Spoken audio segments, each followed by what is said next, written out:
A criança adotada vem com uma história, a adoção sendo uma coisa boa, tem também o lado das suas dores. Quando a criança adotada ela não tem nenhuma informação da sua origem, ela tende a ter alguns aspectos do seu desenvolvimento um pouco alterados. Nós chegamos a esse ambiente através de um útero biológico, mas continuamos o nosso desenvolvimento no útero social.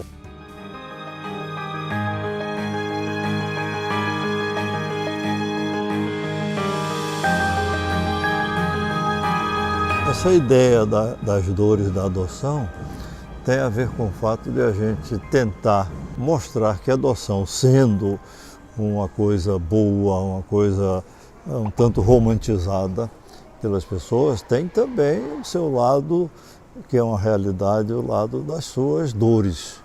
Quando eu me refiro a dores da adoção, eu estou englobando aí uma série de situações que são naturais e normais da convivência humana, sobretudo dentro de uma convivência parental. Então, quando a gente fala nas dores da adoção, do meu ponto de vista, a gente tem que fazer uma divisão.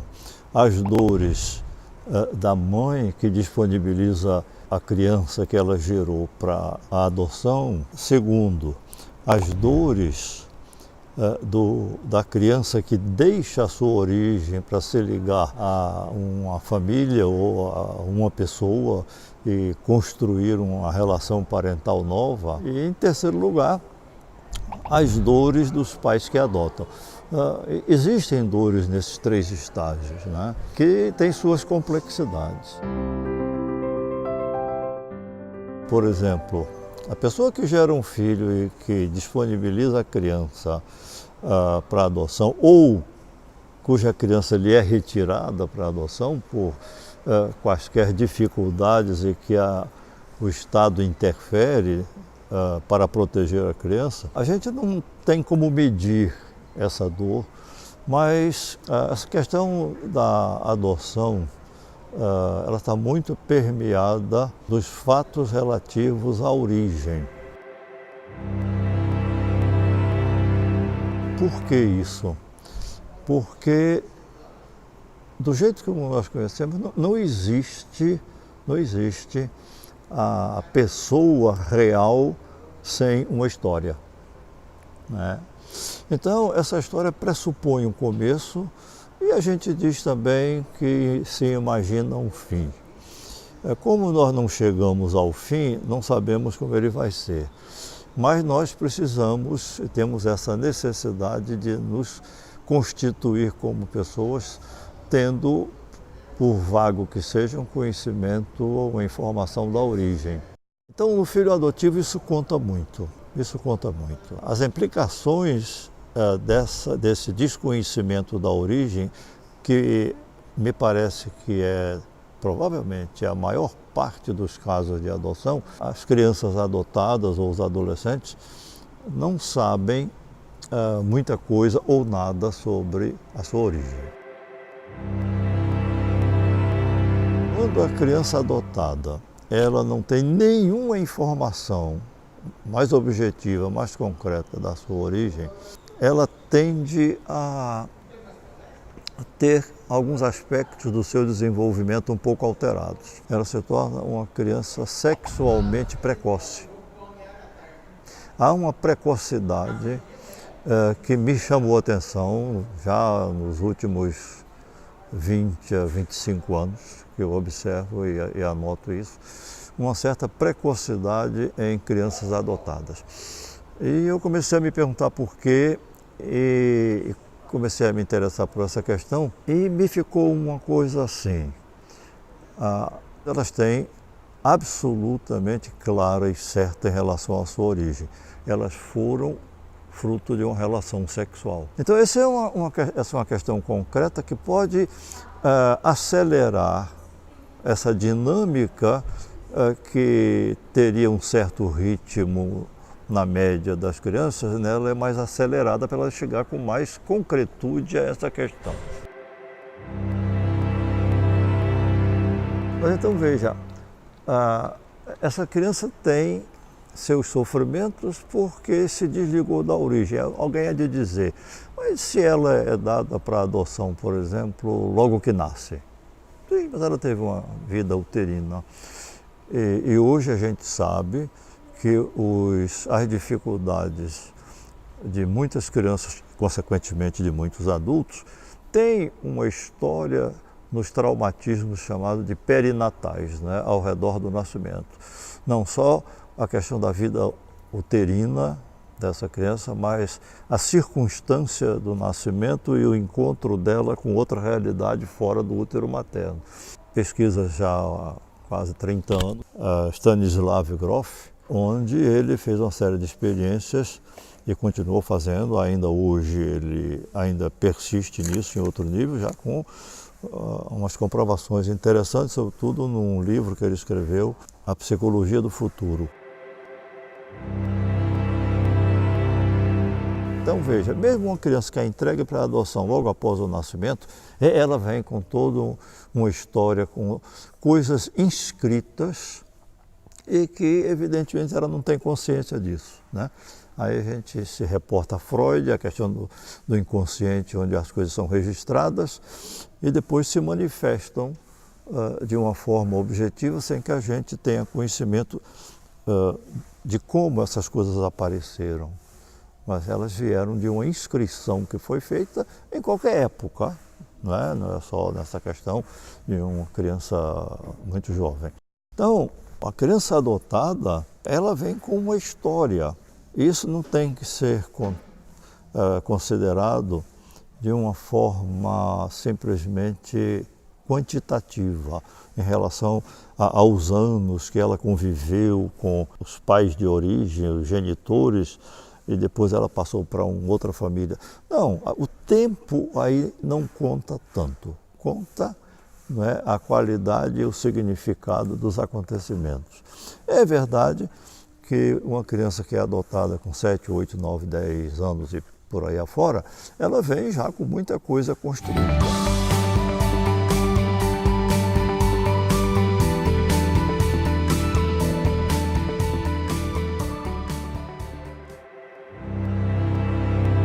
O biólogo Humberto Maturana tem uma expressão muito interessante quando ele diz que nós não somos predeterminados, nós somos codeterminados. Né? Temos uma história genética, uma história que vem e que conduz mais ou menos a nossa forma de ser em alguma medida, mas isso é juntado àquilo que ocorre no nosso ambiente, o ambiente uterino e o ambiente após o nascimento. Então isso, por isso que ele diz, nós somos codeterminados. O ambiente vai se inserindo na formação da criança, do adolescente e vice-versa, a gente vai se inserindo no ambiente e se constrói a pessoa humana com suas singularidades, em partes genéticas e em partes absorvidas no ambiente. Quando eu falo ambiente, eu estou falando da coisa bem abrangente, sobretudo as pessoas. Nós absorvemos muita coisa das pessoas com quem convivemos. A gente sabe que todas as crianças, sem exceção, nascem com a capacidade de falar qualquer idioma, mas falarão primeiro o idioma das pessoas com quem convivem. Esse processo é verdadeiro em relação ao comportamento humano. Elas vão absorver primeiro determinadas coisas, cada um na sua medida e segundo a sua propriedade, absorver primeiro comportamentos, formas de ser e de estar das pessoas com quem elas convivem diuturnamente, como é o caso do ambiente familiar. Então, veja que os sofrimentos são muitos de várias naturezas. Da mãe que deixa o seu filho por uma decisão dela, não importa a gente chamar isso de abandono, porque toda adoção carrega em si uma forma de abandono. Até mesmo, por exemplo, quando a gestante ela morre durante o parto, a criança vive e essa criança se sente abandonada. Né? Mas ela, se tivesse que ia criar sua criança, mas ela morreu. Para a criança é um abandono. Né? Posteriormente, ela pode saber dessa situação histórica, tentar racionalizar, mas como criança ela foi apartada da sua mãe, não teve mais contato com ela no sentido da mãe biológica. Isso leva a gente a pensar até numa dinâmica assim do processo adotivo que a gente poderia resumir bem concisamente. É uma relação entre o parto e a partida. O parto é como se fosse um momento e a partida é um processo. Então, o sofrimento é esse de voltar à origem, de ter uma relação com essa história, fantasiada ou não, mas é preciso que ela tenha algum ponto para se segurar. Por isso que o filho adotado, ele é peculiar. Ele não é como as outras crianças que não viveram essa ruptura. A vida do filho adotivo, ela passa necessariamente por um processo de ruptura que a gente espera que se consolide numa sutura. É a relação da ruptura com a sutura. Todas as duas experiências são dolorosas.